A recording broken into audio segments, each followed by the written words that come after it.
안녕하세요. 워런 버핏처럼 매일 신문을 박준범과 함께 읽으면서 투자의 고수가 됩시다. 워맨 신박 오늘 9월 10일 월요일 순서 시작하겠습니다. 오늘은 월요일이다 보니까 아침부터 회의가 길어지면서 업로드 시간이 좀 밀렸습니다. 자, 댓글 좀 빠르게 읽고 신문 읽고 그렇게 넘어가 보도록 하겠습니다. 소빵이 소뽕이 님이 제 댓글이 웜의 소통 첫 타임부터 나와서 깜놀이에요. 영광입니다. 하셨습니다. 댓글로 응원해 주신 분들 덕분이에요. 감사합니다. 저 감동받았어요. 좋은 주말 보내세요.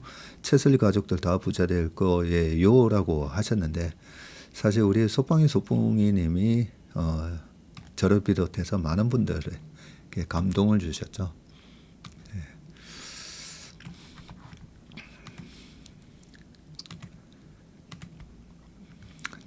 다음에 찾아오시면 제가 꼭 행복한 부자 되세요 라고 해서 최근에 저희 회사에서 여러 가지 굿즈를 제작하고 있습니다.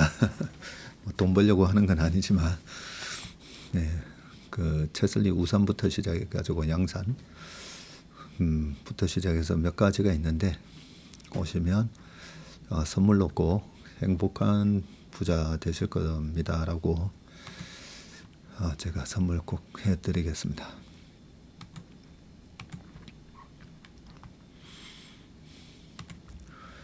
옛말에 애를 보느니 길쌈을 맨다는 말이 있습니다. 서천군 한산면 모시마을에 가서 보니 길쌈이 어찌나 힘들고 어려운지 세계무형문화재에 등재되신 분이 3분 계시고 이젠 전수자가 없어서 그 마을 어르신들 몇몇 분이 겨우 명맥을 이어가고 계셨고 곧 모시 길쌈은 우리나라에서 사라질 위기입니다. 이렇게 힘든 길쌈보다 더 어려운 것이 아이를 돌보는 일입니다. 하셨습니다.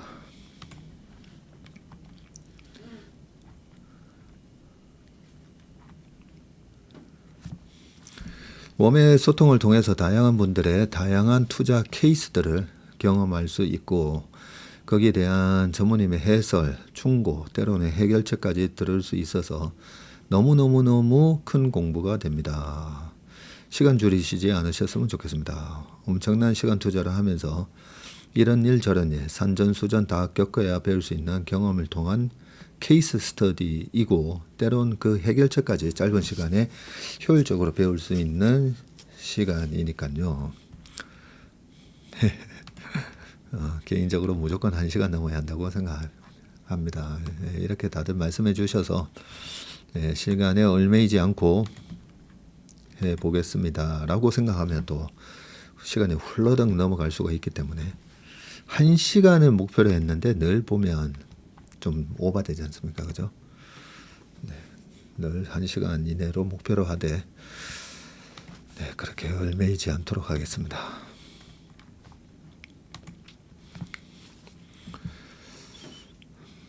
다음 주엔 KB증권 랩 상품 가입하려고 여기저기 흩어져 있는 주식들을 매도했습니다. 투자에 마음을 비우고 채슬리의 투자 기술을 보면서 여유를 가져볼까 합니다. 하셨습니다. 다음 주에 이번 주부터죠. 이번 주부터 추석 연휴 기간 영양권에 이제 조금씩 들어가지 않습니까? 그죠? 그러니까 제 생각으로는 딱 추석 시작하기 전 수목금 그때가 가장 좋은 가격대가 되지 않을까 그런 생각도 좀 듭니다. 가격이라기보다는 가장 좋은 타이밍이지 않을까 싶습니다.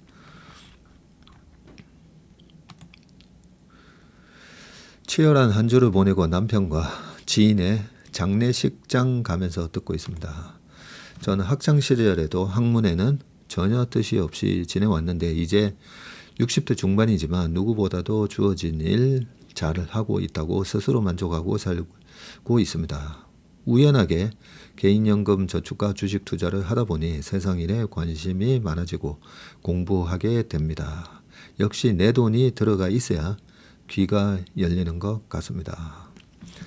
우리가 제가 골프를 치고 나서야 국도 이렇게 다니다 보면 야, 우리나라에 골프장이 이렇게 많구나라는 걸 알게 되지 않습니까? 그죠? 그래서 조금이라도 한 500만 원, 1000만이라도 주식을 해보는 게 좋습니다. 이렇게 해보시면서 그런데 좀 제대로 해야죠. 제대로. 주식을 오래 했다고 잘하는 게 아니라 제대로 공부하면서 하시면 좋을 것 같습니다. 그래서 우리 워메신 박이랑 아침 모닝 브리프 들으시면서 그걸 기준으로 중심을 잡고 여기저기 책도 좀 보시고 자료도 보시면서 그렇게 투자를 하시면 지금처럼 60대 중반이시지만 세상 일에 관심이 많아지고 공부하게 되지 않습니까? 그죠? 내 돈이 들어갔으니까. 잘하셨습니다. 인턴 등록했는데 진짜 부지런해야 동영상 다 보겠어요. 채슬리의 모든 분들이 다 열심히 올려주셨어요. 매일 아침 저녁에 내내 보니 채슬리 분들 하나하나 다 너무 친근하게 느껴져요. 가족 얼굴보다 더 오래 보니 하셨습니다. 부럽습니다. 이제 채슬리 인턴이시군요. 전 퇴직만을 기다립니다. 그때 인턴하면 늦어지는 건 아닌지 채슬리 인턴을 향한 포모가 올지도 모르겠습니다. 우리 샬롯님이 가끔씩 댓글 달아주셨는데 모든 게 때가 있는 거기 때문에 퇴직하시고 하셔도 됩니다. 어제 아들과 함께 전무님께 인사드렸던 신참 인턴입니다. 채슬리에 대한 믿음이 있어 방문하긴 했지만 전무님과 조차장의 설명을 들어보니 생각보다 더 고객 지향적으로 운용하시는 것 같아 훨씬 더 큰 믿음으로 돌아오는 발걸음이 아주 가벼웠습니다. 전무님 방 모습도 전무님처럼 권위적이지 않아 좋았고요. 두 아들도 채슬리 팬이 된 것 같아 너무 행복하네요. 채슬리는 이제 우리 가족의 동반자입니다. 대댓글에 채슬리의 인기가 나날이 인격과 실력을 갖춘 회사 너무 좋으셨겠네요. 방문도 하시고 저는 한국에 안 살아서 주구장창 유튜브로만 채슬리에 출근합니다 하셨습니다. 딥 스티치 디지털 아트라고 우리 댓글 자주 달아주시는 분이시죠. 한국 오시게 되면 연락 한번 주시기 바라겠습니다. 자, 매도 후 현금 비중 높여놓았던 것은 다시 돌격 앞으로 해야 할까요? 퇴직연금 DC 전환을 10월 중순으로 할지 11월 중순으로 할지 고민입니다. 11월 전환하면 3% 정도 금액이 더 늘어나거든요 하셨네요. 제가 오늘 저희 퇴직연금 MP에서 코덱스 땡땡땡 그리고 솔 땡땡땡 두 개 MP 둘 다 이제 주식 섹터 ETF인데요. 둘 다 합쳐서 한 16% 정도 되거든요. 지난번에 좀 일부 줄였었는데 이번에 이 두 섹터를 오늘 또 과감하게 또 줄였습니다. 그래서 이제 퇴직연금 계좌에 주식이 채권 30%에 주식 70%였었는데 그때 4월 8일 폭락장에서도 많이 빠져 있을 때 사는 거 좋아하고 이렇게 좀 어느 정도 좀 약간 과열인다 싶을 때 저는 올라오는 어깨에서 팔고 떨어지는 무릎에서 잘 사다 보니까 떨어지는 무릎에서 이제 사야 됩니다 해놓고 또 한동안 막 욕 많이 들어먹잖아요. 작년 계엄 사태나 올해 트럼프의 관세 때 이럴 때 또 빠지면 도대체 네가 말했던 그 3,100 이거는 도대체 언제 오냐 사과하라 이런 것부터 해가지고 많이 오는데 사서 그 수익이 나는 구간이 언제 올지는 모르잖아요.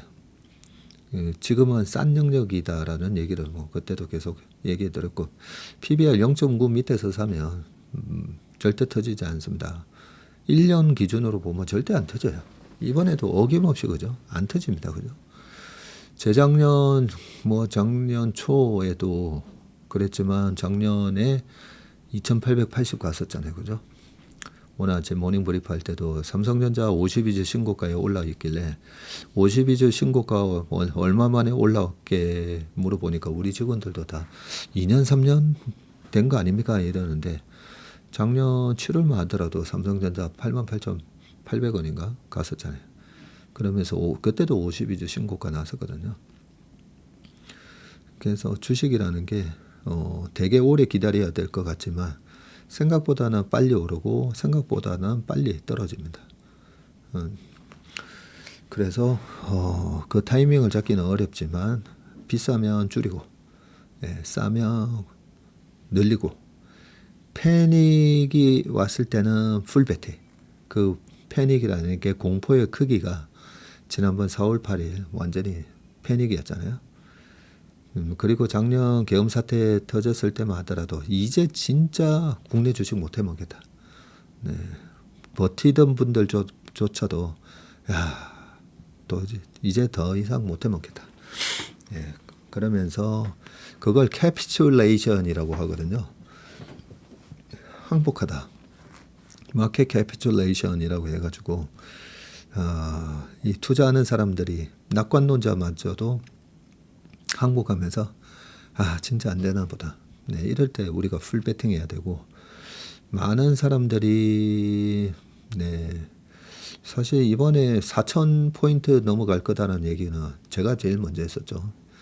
네, 그 이재명 대통령께서 당선되기 전에 상법 개정이 만약에 이루어지면 우리나라 증시 4,300원 갈 겁니다 라는 얘기를, 4,000 얘기를 제가 가장 먼저 했었는데, 요즘은 좀 종목별로 보면 좀 비싸져 있다는 느낌을 받았었는데, 요즘 소외주들, 제가 지난주에 농담 비슷하게 우리 사회에 소외된 주식들이 농심 올라오는 걸 보고, 농심 삼성전자 그동안 조방원 중심으로 이 주도주가 올랐을 때 소외됐다.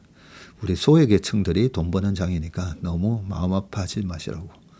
난 저 주식 없는데 저 주식도 들어가서 먹어야 되는 거 아니냐. 그러면 주도주에서 먹고 소외주 갈 때 소외주에도 먹고, 그렇게 매매하면 1년에 우리가 목표로 하는 15%가 아니라 1년에 한 150%씩 벌 거예요.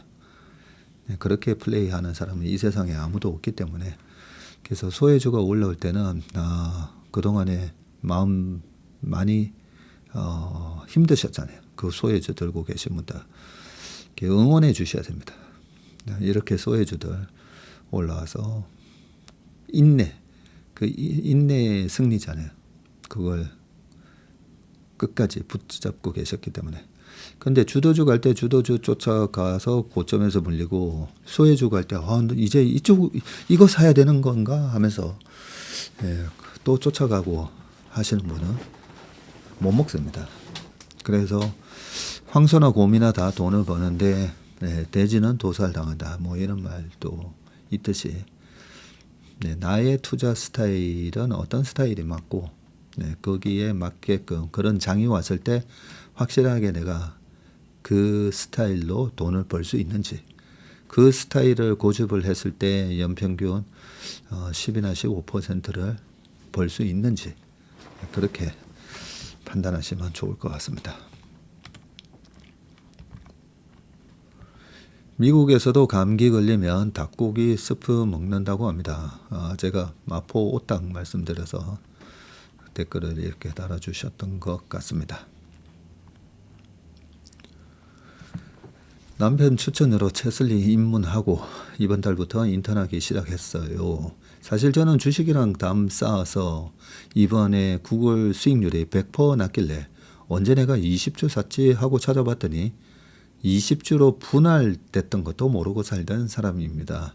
주식 공부 시작해서 새로운 세계가 재미있는데, 다만 자료를 볼 때마다 채슬리의 열정을 내가 너무 쉽게 보는 건 아닌가 싶을 정도로 넘치는 자료 주셔서 감사합니다. 몸의 심박도 잘 듣고 있어요. 저는 T라서 MBTI T시군요. 댓글 소통이 처음에는 안 맞았는데 들을수록 재미있고 도움이 많이 되더라고요. 날마다 1시간 넘게 방송해 주셔서 감사합니다 하셨습니다. 네, 저희 웜의 소통은 웜의 신박을 T분들이 많이 보십니다. 네, 그 웜에 소통하면서 다른 분들의 투자 사례에서 여러 가지 좀 아까 말씀 누가 해주신 것처럼 그죠? 간접 경험이 되잖아요. 간접 경험이 되면서 요렇게 투자하는 거고 요런 실수를 줄여야 되겠구나. 이런 거를 이제 좀 배우실 수 있다 보니까 듣다 보면 T분들이 많이 듣게 되십니다. 시계로 할아버지의 또 독후감이 나왔네요. 시계로 할배의 주식 투자의 기법 주말에 읽고 있는데요. 사실 투자의 기법이란 이미 다 경험했기에 이걸 읽어야 할까라는 생각도 들었지만 제가 제일 못하는 게 정리하는 거거든요. 네, 저랑 같은 부류시군요. 책상이나 방이나 뭐 나는 나름 규칙이 있지만 남들은 개판이라 하죠. 책상이나 방이나 나는 나름 규칙이 있어서 여기저기 놔놨다고 하는데 남들이 보면 개판이라고 하죠.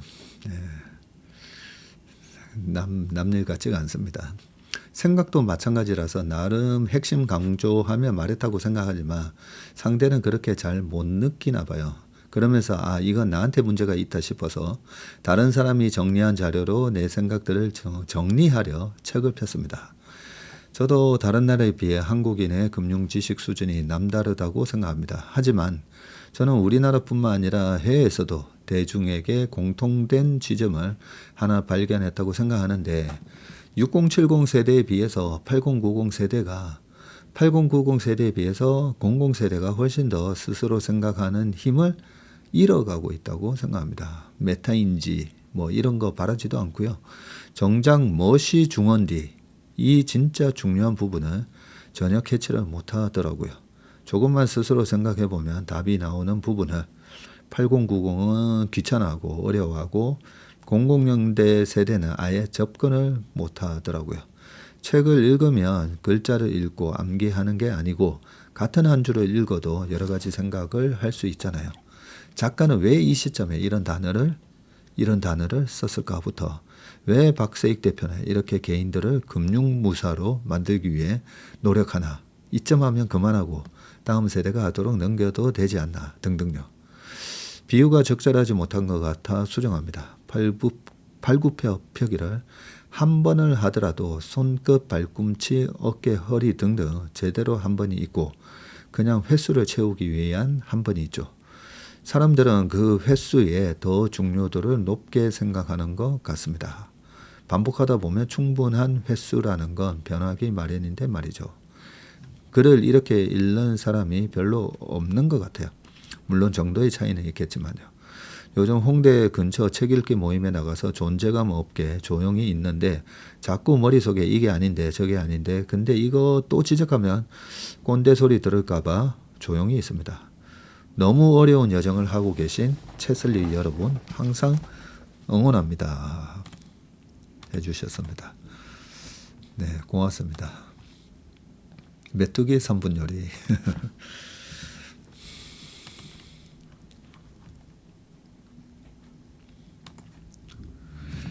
캐리어 말씀하시면서 지적 재산권 이런 부분 말씀해 주셨는데 시간 되시면 언더스탠딩의 더 시빌라이제이션 시청 추천드립니다. 우리 김태유 교수님의 더 시빌라이제이션 방송이죠. 네, 저도 강력하게 추천드립니다. 예전 지금 BTS 한류와는 비교도 할 수 없을 만큼 강력했던 비틀즈, 브리티시 인베이전 말씀하시면서 그 당시에 그걸로 제대로 혜택을 받은 거는 일본의 소니, 토요타였다고 하시더라고요. 전문의 말씀하시는 바와 통하는 바가 있는데 역시 고수분들은 통하시는구나 하는 생각이 들었습니다. 유튜브 닉네임도 전문의 말씀 중 공감 가는 해골물 따서 지었습니다. 스컬워터 시군요. 스컬워터. 예. 해골물. 해골바가지에 물 담겨 있는 걸 보고 내가 이 득도를 하러 중국을 갈 게 아니라 다시 돌아가야 되겠다라고 하시면서 그죠? 잠깐만, 누구시죠? 원효 대사님 맞나요? 이제는 자꾸만 까먹는 게 많아집니다, 그죠? 맞죠? 예, 원효 대사 딱 치니까 해골물 나오네. 이제는 기억이 가물가물하다 보니까 원효 대사님 맞나? 뭐 이런 생각이 듭니다. 원효 대사님의 이 해골물 그 사례를 보면 결국은 그죠? 그 밤에 목이 말라가지고 그렇게 꿀맛 같은 물을 마셨던데 그게 해골 바가지에 담겨져 있던 물이었는. 근데 아침에 보면 막 그렇게 꿀맛 같았던 물을 막 오바이트하게 되죠. 뭐야 이러면서. 그게 모든 것은 마음 먹기에 달렸다는 거. 일체 유심조, 그죠? 존경하는 김영석 교수님의 글을 실로 오랜만에 봅니다. 연로하실 텐데 글에는 높고 확고한 가치를 품고 있네요. 시간 공간은 주로 과학의 영역으로 들었는데 그러니까요. 지난주 금요일 칼럼은 이때까지 읽었던 웬만한 철학자 분의 칼럼 중에서도 제일 어려웠던 내용인 것 같은데 정말 다시 여러 번 곱씹어서 읽어봐야 되지 않나 생각을 했습니다. 교훈도 많이 얻고 잘못된 투자 습관도 작아가는 한 주여서 감사합니다 하셨습니다. 전문님, 차트를 보다 보면 영원한 상승도 영원한 하락도 없다는 것, 즉 항상 끝이 있다는 사실이 눈에 들어옵니다. 차트도 인생도 닮았네요.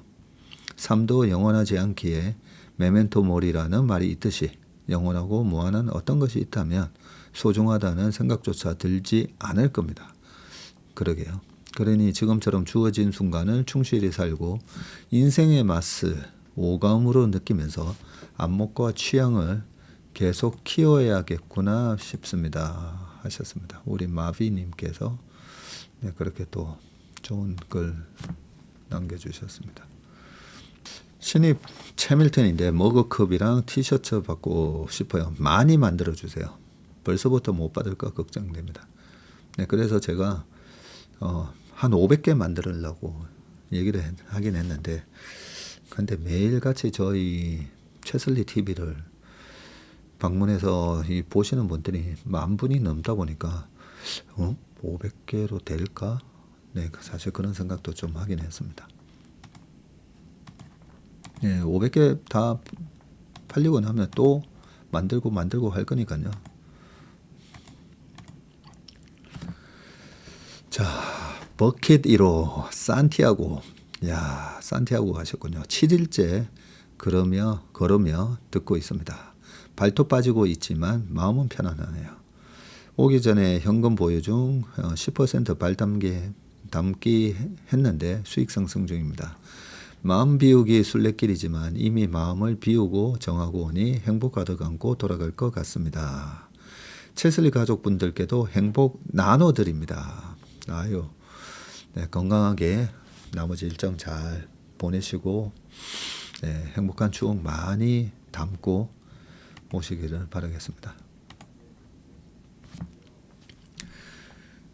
인턴 생활 3개월이 다 되어 가는데 바쁘다는 핑계로 게으름을 피우고 있는 내 자신을 다독이며 열심히 배우는 중입니다. 네, 댓글 읽어주시면서 공감하는 시간도 신선하기도 하고 들을수록 매우 유익합니다. 보고 또 보며 따라가려는데 어려운 점이 많은 1인입니다. 부탁이 하나 있습니다. 어서의 날짜로 좀 표기해 주시면 자료 찾기가 더 쉬울 것 같습니다. 자료에다가 날짜를 띄워달라는 말씀이시죠? 그렇네요. 어서 플랫폼 앱을 쭉 이렇게 올리다 보면 큰 날짜가 딱딱 있기는 한데 그 자료 썸네일에 날짜가 없네요. 알겠습니다. 제가 어스에다가 전달하도록 하겠습니다. 그리고 우리 인턴분들한테 늘 말씀드리지만 지금 올라오는 자료는 부패입니다. 부패. 네. 한 40만 원이 아니라 사실 올라오는 자료 따져보면 굉장히 귀한 자료들이지 않습니까? 그죠? 네, 그냥 부패로 따지거나 보면 한 40만 원짜리 부패인데 예, 거기서 다 드실 필요는 없다고. 그죠? 다 드실 필요 없습니다. 계속 처음에는 부페에 뭐가 있나 한번 쭉 다 둘러봐야 되잖아요. 그래서 조금씩 이래 먹어보고 그 다음에는 그 뷔페 가면 뭐가 맛있으니까 나는 그거 많이 먹고 와야지. 예, 그렇게 내가 좋아하는 것만 골라 드시면 됩니다. 금요일 밤인데 한국경제TV 글로벌 라이브 틀었는데 최상무님 나오셔서 너무너무 반갑습니다. 제가 그 금요일 저도 밤에 또 혼자 회사에 나중에 남아 있었는데 저녁에 들어오니까 우리 최상무가 있는 거예요. 그래서 오늘 방송이냐 했더니 네, 글로벌 라이브 그 박종훈 기자님이 진행하시는 코너였었죠. 김한진 박사님하고 같이 출연해서 아주 좋은 얘기 나누는 걸 봤습니다. 설마 축구하다가 다치시면 바로 알려주세요. 우리 쉘님이 저것인가요? 정형외과 네, 딸 아들 집에 둘째 딸이라고 하셨었거든요. 네, 대구 분이시고 정형외과가 아니라 네, 제가 다치고 나면 꼭 시장이 이렇게 급락했었다 그랬죠. 그러니까 혹시라도 다치면 시장 폭락의 전조 신호니까 그러니까 꼭 얘기해달라. 맞다. 그 말씀이시죠. 그랬더니 바로 밑에 또 저한테도 알려주시길. 네, 제가 다치면 꼭 우리 웜의 신박에서 아실 수밖에 없습니다. 제가 웜의 신박을 지금까지 한 번도 걸은 적이 없잖아요. 그래서 요즘은 정말 좀 안 다치게 하려고 많이 몸살이면서 합니다. 오늘 주식으로 번 돈으로 저희 반 학생들이랑 상당 겸 맛있는 치킨 회식하고 왔습니다. 같은 액수의 돈을 저에게 사용할 때 제가 느끼는 행복보다 학생들에게 사용했을 때 학생들이 느끼는 행복이 더 큰 것 같아 기분이 좋네요. 추석까지 쉬어갈 수 있는 장에서 미리 수비 포지션 구축해 놓았기에 마음이 편합니다. 전무님 투자의 본질에서 주식으로 돈 벌어서 뭐 할 건데 라는 질문이 가장 인상 깊었는데 지금이 쉬어가면서 돈 벌면 하고 싶은 거 해야 될 때가 아닌가 싶네요. 우리 기가파워님 이번에 발표도 잘하고 가셨는데 또 주식으로 돈 번 돈으로 아이들 치킨 회식 시켜줬군요. 네, 저도 축구하고 나서 사우나 그다음에 식사 하면 기본 빵 10만 원 넘게 나오는데 하나도 아깝다는 생각은 안 듭니다.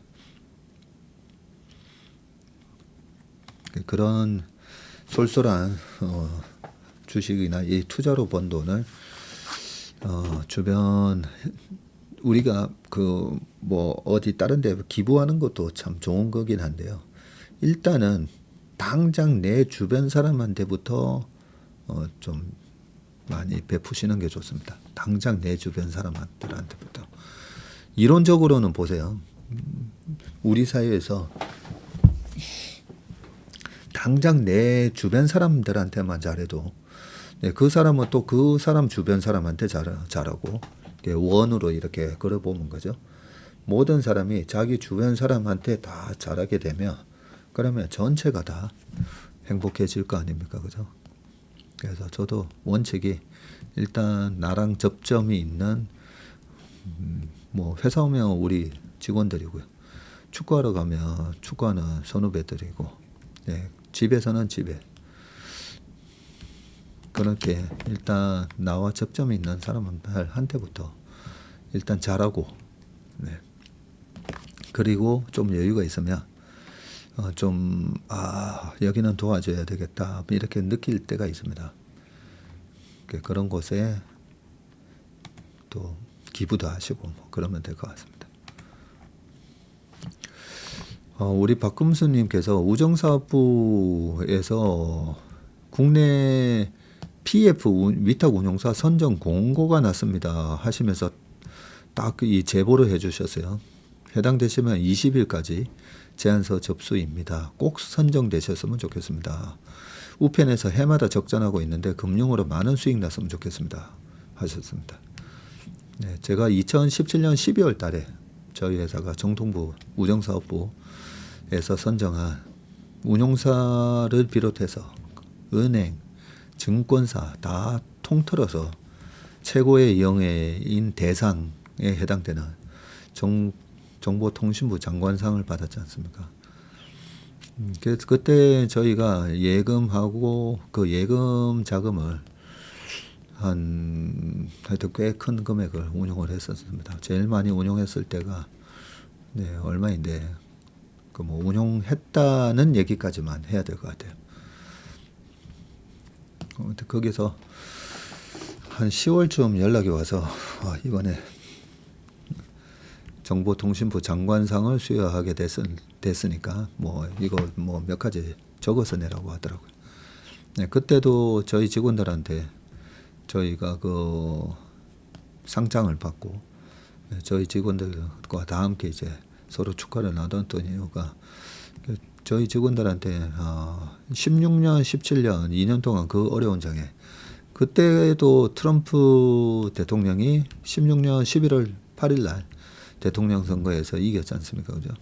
그리고 2017년이 딱 지금하고 비슷한 장이었는데 그때도 저희가 16년, 17년은 잘 해가지고 근데 저희가 17년에는 살짝 1등이 아니었거든요. 살짝 1등이 아니었는데 왜 우리한테 그 상을 주는지를 얘기를 해주시더라고요. 2016년 장이 진짜 어려운 장이라서 시장을 이기기가 힘들었는데 2017년에 1등한 회사는 2016년에 시장을 못 이겼다고 그러더라고요. 그래서 우리가 2016년에도 시장을 이기고 17년에도 시장을 좀 큰 폭으로 이겼었는데 그래서 저희를 선정했다. 그렇게 얘기해 주셨던 게 기억이 납니다. 리밸런싱은 단기 수익을 위한 도구가 아니라 장기 투자에서 생존하기 위한 전략이다. 시장에서 살아남는 바벨 전략의 힘. 안 그래도 요즘 특히 이 주제로 고민이 많습니다. 리스크를 수익으로 다 먹고 싶으면서도 리스크에서 벗어나고 싶은 아이러니라고 해주셨습니다. 댓글 또 요 댓글 하나만 더 볼게요. 전문의 선물 옵션은 1인 매매가 없는지요? 있다면 가능하다면 전문님께서 직접 해보신 의향이 없으신가요? 선물 매매를 하실 때 추세 하락장, 장중 강한 하락장세일 때도 중립 또는 매수 포지션만 고수하셨나요? 더불어 개별 주식 선물 매매에 관한 전문님의 사견이 궁금합니다. 일부 레버리지 ETF에서는 주식 선물 편입 비율을 높이고 있더군요. KB증권에서 퀀트 자문계약을 할 생각인데 지수가 조금이라도 조정을 받고 난 후 가입하는 것이 좋을까요?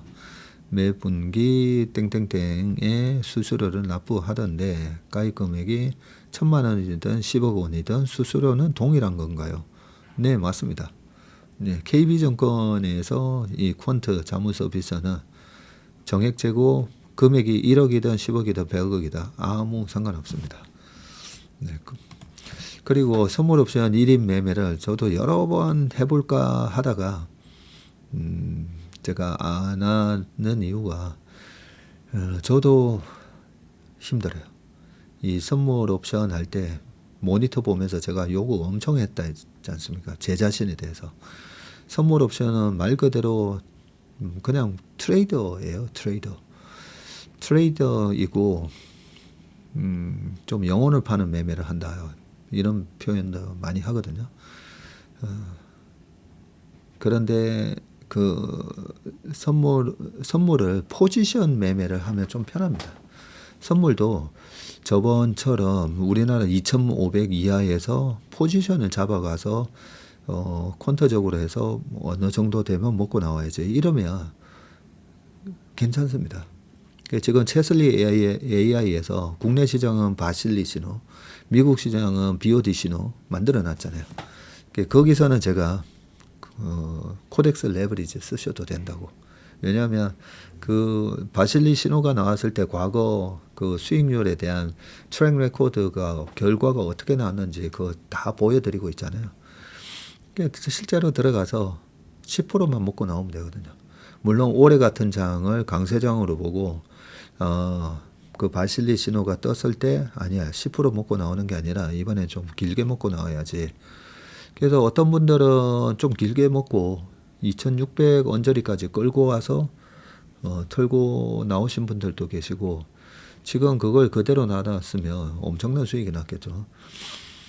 네, 그렇게 그런 신호가 있고 이 퀀터랑 트레이딩 개념으로 코덱스 레버리지 하셔도 됩니다 할 때가 있긴 한데 이 선물 옵션을 짧은 기간으로 보면서 막 매매하잖아요. 그러면 굉장히 스트레스를 많이 받습니다. 그런데 지금도 선물만 갖고 롱 배팅만 하면 사실 그렇게 저거 하지는 위험하지는 않습니다. 그런데 최근에 이 하락장, 이 상승장에 지금 곧버스 잡으시거나 이런 분들이 보면 굉장히 많이 힘들어하지 않습니까, 그죠? 그래서 지난 주에도 어떤 분을 만났더니 굉장히 화려하게 내가 그럴 때는 뭐 들어가서 먹었고 내가 그때는 또 선물 숏 잡아서 그렇고 또 내가 언제는 뭘 했고 뭐 이런저런 말씀을 하시는데 제가 그분을 딱 이래 볼 때 이분은 부자가 된 느낌은 아니신 거예요. 제가 딱 보면서 그렇게 오르고 내리고 그런 걸 다 들어가서 과연 다 보셨을까? 그리고 우리가 알 수 있잖아요. 저분이 이제 부자인지 아닌지. 그런 걸로 봤을 때는 그 오르고 내리는 거 다 맞추면서 먹는 사람 없다고. 그래서 확률적으로 높은 그냥 롱 배팅만 하면 됩니다. 저는 옛날에 제가 선물 매매할 때는 기본적으로 주식 포지션 1조 이렇게 깔고 그 중간중간에 이거 하락장일 때는 어쩔 수 없이 선물 매도했지를. 왜냐하면 주식형 펀드 같은 경우는 주식을 줄일 수가 없다 보니까 그런 경우에 이제 선물 매도를 해지용으로 많이 활용을 하긴 했었지만 대체로 보면 해지한다고 들어가서 또 다 터지고 나오거든요. 펀드 매니저들이. 그래서 해지도 어떻게 하면 바닥에서 딱 풀고 나올 수 있을까 그런 걸 이제 고민을 많이 하다 보니까 여러 가지 체슬리 AI와 같은 그런 데이터들을 신호를 만들어 놨는데 요거 선물 하나만 가지고 1인 매매를 할 마음은 없습니다. 죄송하지만 없습니다. 그리고 만약에 하신다면 절대 숏 배팅은 하지 마시고 롱온리로 하셔야 됩니다. 저희 사수께서 왜 21년과 같은 3,300을 넘어가는 장에서 선물로 깡통이 났을까 생각해 보면 숏 배팅 2020년 한 생각해 보십시오. 제가 최근에는 뭐 많이 계속 조심해야 됩니다 하니까 여의도 최고의 이제 비관론자가 된 것처럼 돼 있잖아요. 뭐 코로나 때 1,800 정도 회복했을 때 거기서부터 곧버스 뭐 주식 줄여야 된다 이런 얘기 하신 분들 많거든요.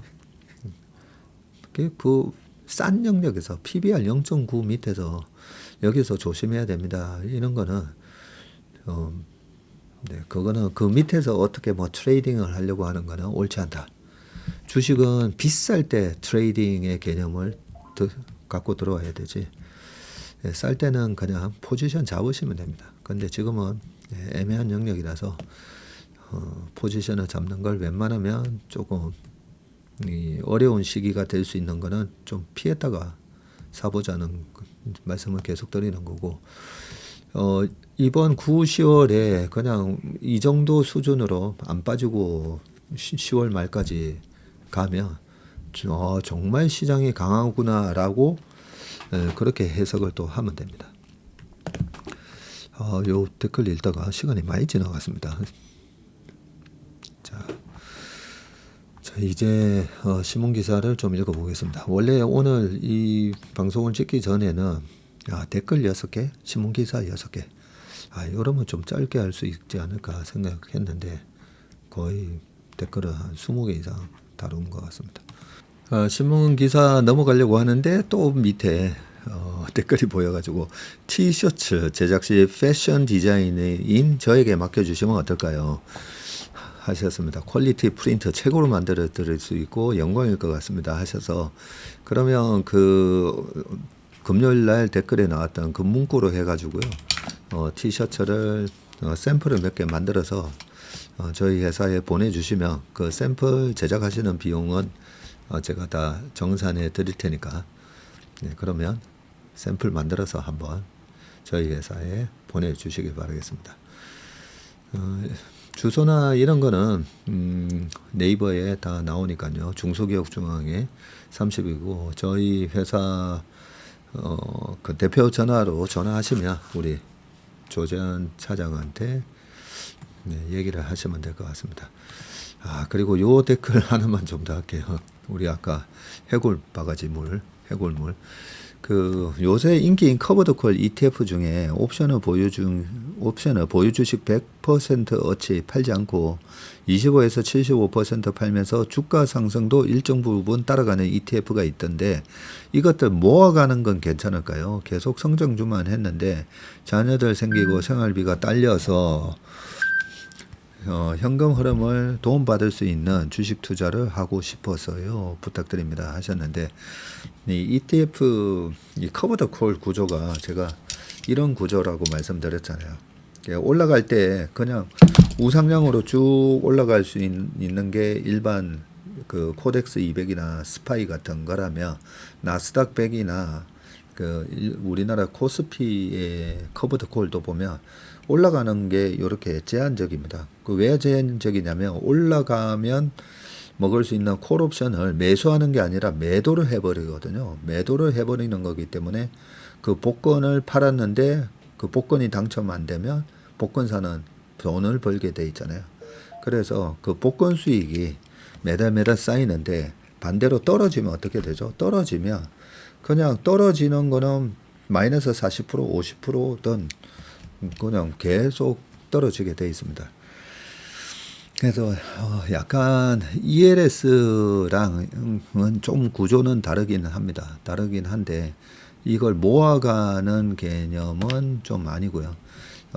좀 애매한 이번에 그 9월이라든지 8월 왔다 갔다 좀 조정이 있을 것 같은데 요럴 때는 커버 더 콜 하는 게 좋고요. 시장이 결국 쭉 뻗어나간 게 아니라 완만하게 최근에 S&P 500처럼 완만하게 올라갈 때도 커버 더 콜 ETF 괜찮습니다. 그냥 스파이보다는 완만하게 올라가니까 콜 옵션이 다 꽝이 될 가능성이 높거든요. 근데 확 빠지는 장이잖아요. 내년 하반기 저는 되게 시장을 안 좋게 보잖아요. 내년 하반기에 쭉 빠지는 장에는 커버 더 콜을 사는 게 아니라 다 커버 더 콜도 마이너스 막 20% 30% 날 수가 있거든요. 그래서 다 팔고 나오셔야 됩니다. 떨어지는 장에서는. 그리고 시장이 바닥을 쳤다 싶을 때 아무튼 횡보장이나 완만하게 떨어지거나 완만하게 올라간다 싶을 때 커버 더 콜이고, 추세적인 하락장에 걸리면 시장이 40% 빠지면 커버 더 콜은 마이너스 35% 이렇게 될 거니까 커버 더 콜의 구조를 정확하게 좀 이해하고 계시는 게 좋을 것 같습니다. 이제 진짜 신문기사 좀 읽어보도록 하겠습니다. 신문기사 오늘은 좀 짧게 읽고 끝내도록 하겠습니다. 자, 첫 번째 기사인데요. 우리 정부가 미국에 3,500억 달러 펀드 관련 무제한 통화 수합을 요청했다라고 돼 있지 않습니까? 이 통화 수합이 굉장히 중요한 건데 자, 한국 정부가 미국에 3,500억 달러, 거의 한 500조 투자 펀드를 마련하는 조건으로 우리가 무제한 통화 스왑을 요청한 것으로 알려졌습니다. 대규모 달러를 단기에 조달할 경우에 원화 가치가 폭락하는 등 외환시장 충격이 불가피하다는 판단에서인데, 한미 재정 당국은 현재 통화 스왑을 포함한 투자 펀드 조성 방안을 협의 중이고요. 통화 스왑은 한국이 원화를 주고 미국에서 달러를 빌려 올 수 있는 교환 약속으로 외환시장 충격을 막는 안전장치 역할을 합니다. 정부는 지난 7월 관세 협상 타결 당시에 투자 펀드의 상당 부분이 보증 형태로 구성되어 있다고 밝혔는데, 보증은 돈을 내는 대신 문제가 생기면 갚겠다고 약속만 하는 것으로 당장 달러가 빠져나가지 않아 부담이 적습니다. 하지만 트럼프 정부는 상당 부분을 보증이 아닌 현금으로 투자하라고 요구하는 것으로 알려졌는데, 이에 대응해서 정부는 통화 스왑 카드를 꺼낸 것으로 보입니다. 통상당국에 따르면 3,500억 달러는 지난달 말 한국 외환 보유액이 지금 4,163억 달러니까 거의 84%에 해당되는데, 현실적으로 달러 현금 조달이 불가능한 규모입니다. 김용범 정책실장은 지난 9일 방송기자 클럽 토론회에서 미국 요구대로라면 3,500억 달러를 외환시장에서 조달해야 하는데, 우리나라가 1년에 조달할 수 있는 금액은 200억에서 300억 달러를 넘기 어렵다고 했고요. 시장에서 원화를 대거 투입해서 달러를 조달할 경우에는 이 원화로 지금 500조를 조성했어요. 자, 이걸로 미국에다가 이제 투자를 하자 하면 원화 500조를 팔고 500조 원어치의 달러를 사야 되잖아요. 그러면 어떻게 되겠습니까? 그러면 시장에서 원화를 대거 투입해 달러로 조달할 경우에는 달러 대비 원화 환율이 치솟아서 외환시장 붕괴 가능성이 있다는 거죠. 스와프가 체결될 경우에는 외환시장은 안정될 가능성이 큰데, 2008년 금융위기와 2020년 코로나 위기 때도 한미 통화 스왑이 체결되자 원화 가치 급락이 멈춘 바가 있고, 다만 미국이 비기축 통화국인 한국과의 무제한 스왑을 받아들일지는 미지수다라고 되어 있습니다. 네, 요 2008년 금융위기 때 우리나라 시장이 미국보다 먼저 바닥을 치거든요. 2008년 10월 29일, 네, 그때 통화 스왑이 체결되고, 그때가 우리 시장의 바닥이었습니다. 미국 시장의 바닥은 2009년 3월 초에 바닥을 치는데, 그리고 또 2020년 코로나 때도 2020년 3월 19일인가에 통화 스왑이 체결되고요. 그러고 나서 우리 시장은 바로 그 다음 주 월요일 장중 하락이 1430대가 바닥이었고요. 그리고 우리 시장이 그때 바닥을 치고 급등을 합니다. 그래서 이 통화 스왑이 체결되는 걸 제가 예전에 주식 강의할 때 말씀을 좀 드렸었죠. 통화 스왑을 꼭 기억해 놓으셨다가 다음에도 무슨 위기가 생겼을 때 미국이 이 통화 스왑을 체결시켜주면 그때가 바닥이라고 생각하고 대응하면 된다 하면서 이 필살기 하나 얘기 말씀드린 게 있었기 때문에. 근데 이 통화 스왑의 의미를 아는 게 중요한데요. 이 통화 스왑은 미국 정부가 페드가 금리를 낮추고 정부가 통화 스왑까지 체결시켜주면, 즉 시장에다가 무제한 돈을 풀겠다는 강력한 의지를 보인 겁니다. 그렇기 때문에 우리나라와의 통화 스왑 체결이 바닥 신호가 될 거다. 그런 얘기를 말씀드렸으니까 꼭 메모해 두셨다가 나중에 써먹으시길 바라겠습니다. 그래서 미국의 하나의 카드거든요. 근데 지금은 물가를 잡으면서 그동안에 고금리를 만들어 놓은 상황에서 여기서 통화 스왑을 우리랑 체결시켜 주지는 저는 않을 거라고 생각합니다. 근데 트럼프 입장에서는 통화 스왑 해줄게, 때가 되면 해줄게, 이런 식으로 애매하게 저걸 하지 않을까 싶긴 합니다. 그래도 우리나라 입장에서는, 정부 입장에서는 잘 요구한 것 같습니다. 자, 멀어지는 4만 달러 꿈. IMF 한국 2029년에나 가는 저성장이 고촉화되고 고환율이 겹쳐서 4만 달러 돌파 시점은 2년 놓쳤다. 뭐 이런 내용이고요.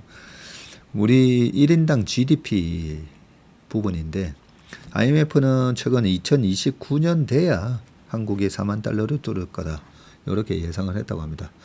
국내에서는 2016년 한국이 1인당 GDP 3만 달러를 넘어선 후에 4만 달러 선도 곧 넘을 수 있다는 기대가 있었는데 지금 10년 됐네요. 얘는 미국, 왜냐하면 미국, 영국, 일본, 독일, 프랑스 등이 3만 달러가 넘은 후 평균 6년이 지나서 4만 달러를 달성을 했었고요. 2018년 국회 예산정책처는 당시 기준으로 5년 뒤인 2023년에는 4만 달러를 넘어설 수 있을 거다. 이렇게 보기도 했지만 하지만 올해 내년에도 4만 달러를 넘을 가능성은 낮다. 근데 사실 이게 환율 때문이죠. 환율이 만약에 지금 1,100원까지 뚝 떨어지면 아주 쉽게 4만 달러 돌파가 됩니다. 특히 IMF가 지난 4월 발표한 세계 경제 전망 보고에서는 한국의 1인당 GDP가 3~4% 수준의 성장세를 이어가서 2029년에야 4만 341달러가 될 거다. 네, 이런 식으로 예상을 하고 있고요. 내년에는 3만 5,880달러, 한 3만 6천 정도. 올해는 3만 4,600, 이렇게 예상을 하고 있네요. IMF가 지난해 10월까지만 해도 2027년에 4만 달러 넘을 것이라고 예상을 했다네요. 하지만 이 시기를 2년이나 늦춘 건데 그 이후로는 달러 대비 원화 환율이 오르고 한국의 저성장 고착화 조짐이 뚜렷해지는 게 영향을 끼쳤다고 분석을 하고 있습니다. 환율이 오르면 원화 가치가 하락을 해서 원화 기준 명목 GDP가 달러로 환산했을 때 실제 달러 금액이 줄어들게 돼 있죠. IMF가 올 7월 한국 경제 성장률 전망치도 기존 1%에서 0.8로 낮추면서 1인당 GDP 증가 속도는 더욱 느려질 것이라는 분석이 나옵니다. 자, 장기간 4만 달러에 못 미치는 이유 중 하나로 예상을 뛰어넘는 저출산, 고령화도 거론이 됐는데 통계청이 한국이 3만 달러 선을 넘은 2016년 합계 출산율이 그 해는 1.18명까지 떨어진 후 반등할 것으로 전망을 했는데 하지만 실제로 계속 지금 하락을 해서 23년에 0.72명까지 추락한 후에 작년에 겨우 0.75명으로 반등을 했습니다. 민태기의 사이언스 스토리. 코끼리보다 하이힐에 밟힐 때 더 위험, 상식을 뒤엎는 밀도의 과학입니다. 코끼리가 더 무겁지만 면적으로 나눈 압력은 하이힐이 더 크다고 합니다. 네, 그러면서 유레카의 과학, 파리가 인구는 적어도 밀도는 서울보다 높다. 인류에게 중력의 비밀을 알려준 뉴턴의 프린키피아 1687년이었군요. 1687년. 첫 문장은 밀도와 부피로 질량이 정해진다는 걸로 시작을 하고요. 이 표현이 꽤 흥미로운데 질량을 어떻게 정의할지 밀도를 이용해 설명한 것인데 오늘날 과학은 이와 반대로 설명하기 때문입니다. 질량을 먼저 정의하고 이를 이용해서 단위 부피당 질량을 밀도라고 합니다.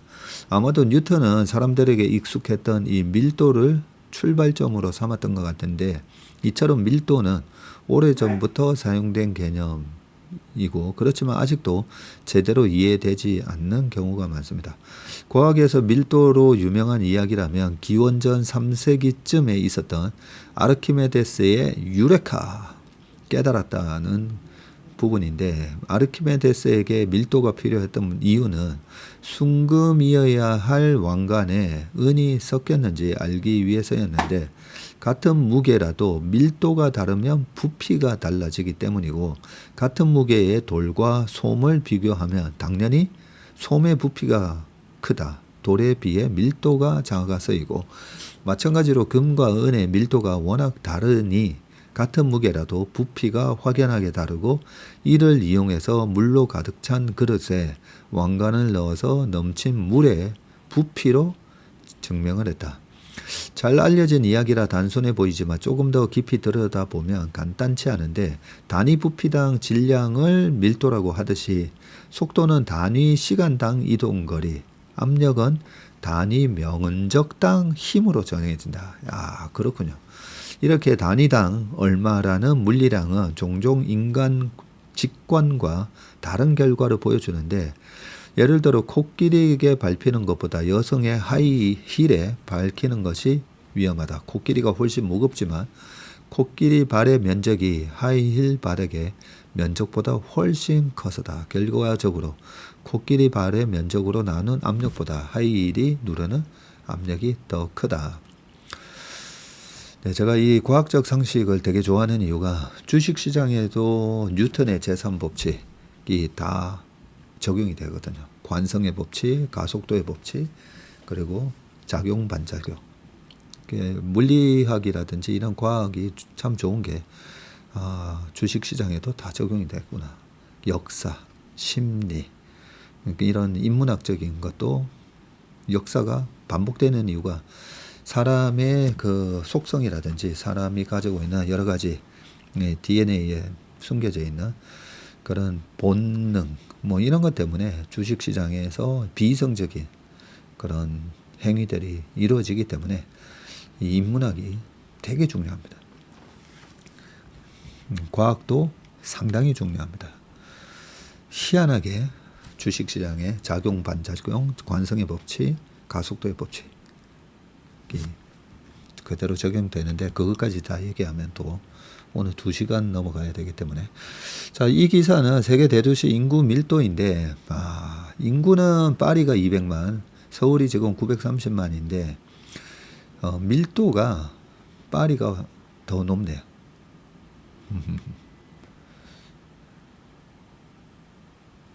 그 다음에 뉴욕, 네, 베이징, 싱가포르, 도쿄, 런던, 네, 이런 식으로 되어 있습니다. 근데 싱가포르 같은 경우가 인구가 616만이라고 되어 있잖아요. 근데 싱가포르의 1년에 그 관광객 수가 2천만을 훌러덩 넘는 걸로 알고 있습니다. 훨씬 홍콩이 한 2천만 명이었으니까. 그래서 관광객들이 늘 많은 수많은 관광객이 머물러 있기 때문에 싱가포르도 인구 밀도가 네, 여기 나오는 것보다 훨씬 더 심하다고 저는 생각합니다. 그죠? 여기는 인구만 돼 있지 관광객이 포함이 안 돼 있으니까요. 도쿄가 1,400만, 베이징 1,170만, 네, 이렇게 쭉 돼 있습니다. 주요 물질의 밀도, 금하고 은하고 거의 2배 차이네요. 철도 되게 무거워 보이기도 한데, 밀도가, 네, 밀도 1이 물입니다, 물. 네, 요 과학적 상식 밑에는, 쭉 한번 그냥 읽어보시기 바라겠습니다.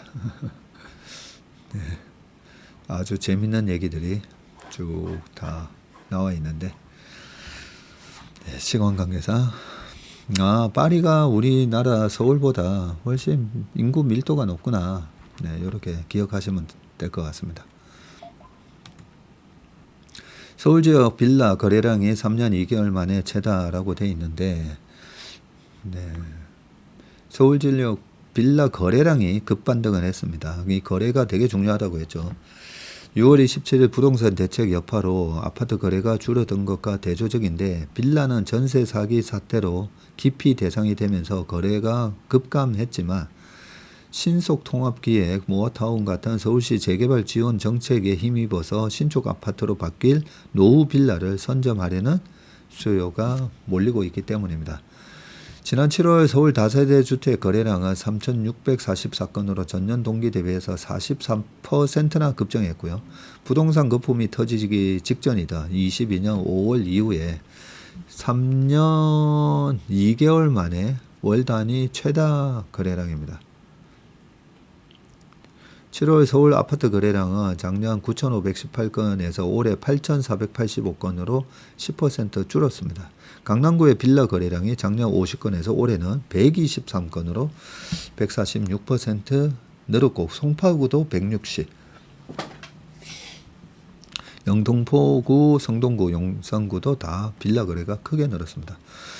네, 안 그래도 제가 요즘 부동산 물어보시는 분한테 사라면 사기 싫으시겠지만 제가 주식 빌라를 사면 안 된다 이런 얘기도 빗대서 한 번씩 말씀드렸는데 10년에 한 번씩 오를 때가 있거든요. 빌라도.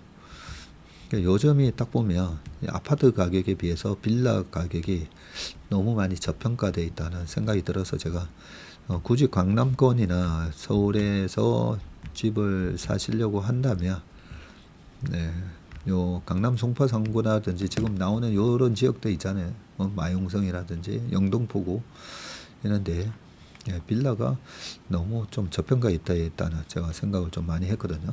네, 그런 생각을 했는데 역시나 거래가 늘고 있다고 합니다. 빌라 거래량 증가의 가장 큰 원인으로는 이 재개발 기대감입니다. 실제 용산, 성동구는 서울 내에서도 재개발이 가장 활발한 지역이고 강남 송파도 재개발이 필요한 빌라 밀집 지역이 꽤 있고 박원가 KB은행 수석전문위원은 서울시가 재개발을 통한 주택 공급에 강한 드라이브를 걸고 있어서 재개발 예정지 빌라에 대한 수요가 늘어난 것으로 보인다고 했습니다. 아파트에 비해 실거주 규제가 덜 까다롭다는 점도 빌라 투자가 증가한 요인이군요.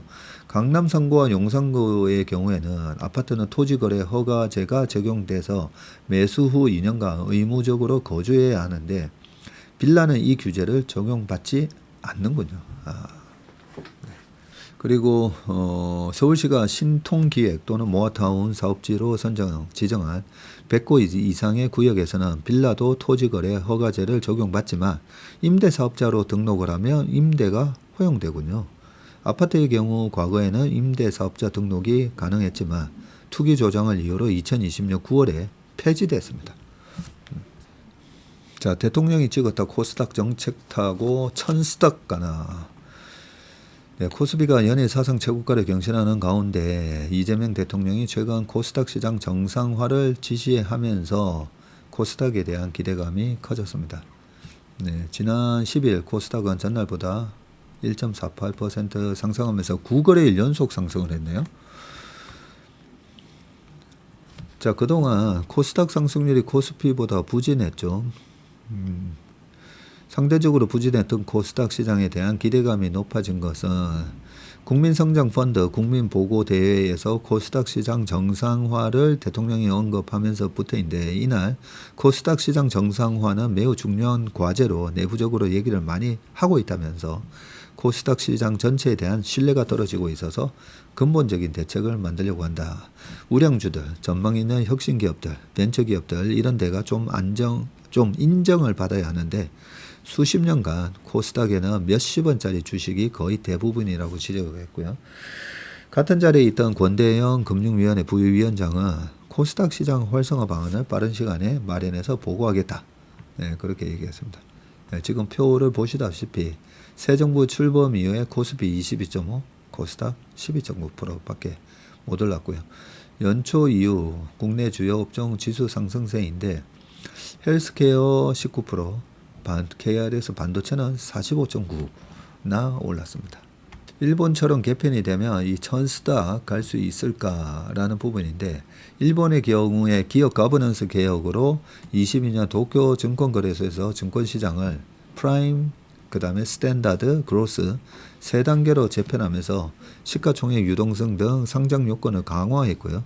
그 결과 전체 상장사의 5% 이상의 200여 기업이 요건 미달 상태로 분류돼서 하위 시장 이전이나 상장 폐지 절차를 받고 있고 이달 미국의 금리 인하가 이루어지면 코스닥에 대한 주목도가 더욱 높아질 것이라고 전망하는 전문가들도 있습니다. 통상 금리 인하기 때는 자금 조달 비용이 낮아지면서 외부 차입에 의존하는 경향이 큰 중소형주나 성장주가 돋보이기 때문이죠. 노동계 신한투자증권 연구원은 미 연준의 금리 인하 가능성이 커지고 있고 정부 정책 또한 R&D, 세액공제 등 중소벤처 주도 성장을 지원하고 있다면서 성장주 포트폴리오를 구성하는 투자자들은 코스닥을 추가할 적기라고 했습니다. 네, 올해 4분기 그리고 내년 초까지 코스닥이 불을 뿜는 장이 올 거다. 네, 제가 계속 그런 말씀을 드리는데 미국의 금리 인하에다가 이런 정부 정책의 변화 이런 것들이 맞물려서 좀 불을 뿜는 장이 올 건데 항상 그런 장이 오기 전에 겁을 한번 확 주고 올라가기 때문에 그 겁을 주지 않을까 그런 생각인데 겁 안 주고 올 수도 있습니다. 근데 그 타이밍은 저는 어쨌든 10월 말에 할로윈 전략으로 그냥 시장이 조정을 받든 안 받든 할로윈 전략으로 들어가면 되지 않을까 생각합니다. 구현철 부총리 AI 초혁신 경제에 올해 코스피 5천 넘길 것이라고 구현철 부총리 겸 기재부 장관께서 이렇게 얘기를 하셨습니다. 정부는 이제 할 수 있을까 묻지 않겠습니다. 무조건 합니다. 인공지능 AI와 초혁신 경제 30대 과제에 올인해서 코스피 5천 그 이상을 갈 수 있도록 할 겁니다. 15일 여의도 여기 콘레드 호텔에서 열린 코리아 인베스트먼트 위크 2025 기조연설에 나서서 이렇게 얘기하셨군요. 새 정부는 경제성장 전략을 과감하게 펼칠 건데 한국은 후진국에서 선진국에 빠르게 진입한 유일한 국가인데 최근에는 경제 기초체력적인 잠재성장률이 우하향하고 있다면서 뚜렷한 외부적 인기 요인이 없었는데도 작년 2분기, 올 1분기에 잠재성장률이 마이너스가 나왔다는 것은 현재처럼 해서는 안 된다는 방증이다. 정부는 앞으로 마치 기업이 성장 전략을 짜듯 초혁신 기술 아이템을 정하고 이 아이템을 실현하기 위해 온 힘을 다할 것이라면서 재정지원, 세정지원, 인력지원, 규제 완화 등 국가 역량을 총동원하겠다고 했고요. 할 수 있다가 아니라 해야 한다는 사적생의 각오가 필요한 시기라고 여러 번 강조를 하셨습니다. 30대 선도 프로젝트를 또 강조를 했는데 로봇, 자동차, 선박, 가전, 공장, 반도체 등 각 분야의 AI를 결합해서 AI 대전환을 추진한다면서 기업을 중심으로 부처와 관계 부처가 협업하고 기재부가 뒷받침할 것이라고 했고요. 추진단을 구성해서 전방위 집중 지원을 강화한다는 방침이고 한국은 각종 데이터와 암묵지가 뛰어나 특히 AI 전환을 잘할 수 있다고 했습니다. 복지, 납세 관리 등 공공 서비스에도 AI를 붙이겠다고 했고 기존에는 여러 해가 걸리는 신약 심사도 AI를 붙여서 기간을 확 줄이고 이를 통해 세계 최고의 성과를 내게 할 것이라고 했습니다. 초혁신 경제 15대 과제도 강조했는데 실리콘 카바이드, 전력 반도체, 그리고 액체 천연가스, 화물창, 초전도체, 그래핀, 특수탄소광 등 첨단 소재와 부품, 태양광과 차세대 전력망, 해상풍력, 그린수소와 SMR, 스마트 농업, 스마트 수산업, K뷰티, K콘텐츠, K식품 등이라고 합니다. 이런 아이템을 개발하면 지역 균형 발전 차원에서 지역에 배치할 수도 있을 것이라면서 앞서 지역 곳곳을 다녀보니까 산업 육성이 될 만한 곳들이 보이더라라고 했습니다. 예전에는 기술산업 육성 정책을 발표하며 예산이 직접 안 들어갔지만 이제는 사업별로 예산을 바로바로 투입한다면서 이전에는 수억 단위 자금을 투입한 연구에 이제는 수십억 원이 들어갈 것이라고 했고요. 주요 R&D 프로젝트는 예비 타당성 검사도 면제한다면서 예타 과정에만 2, 3년이 걸리니까 이를 줄여 바로 기술 개발에 나서자는 것이라고 했고요. 정부 출연 연구소의 연구 과제 중심 제도도 폐지했는데 연구 생태계를 복원하기 위해서 출연연 인건비를 정부가 다 지원하겠다라고 했습니다. 정부가 과거와는 확실히 달라졌다. 무조건 한다는 마음으로 각 과제를 성공시킬 것이라고 했고요. 이들 과제가 성공하면 경제의 기초 체력이 좋아져서 코스피 5천 그 이상으로도 직행할 수 있다고 공언을 하셨습니다. 오늘 웜의 신박은 여기까지 하겠습니다. 고맙습니다.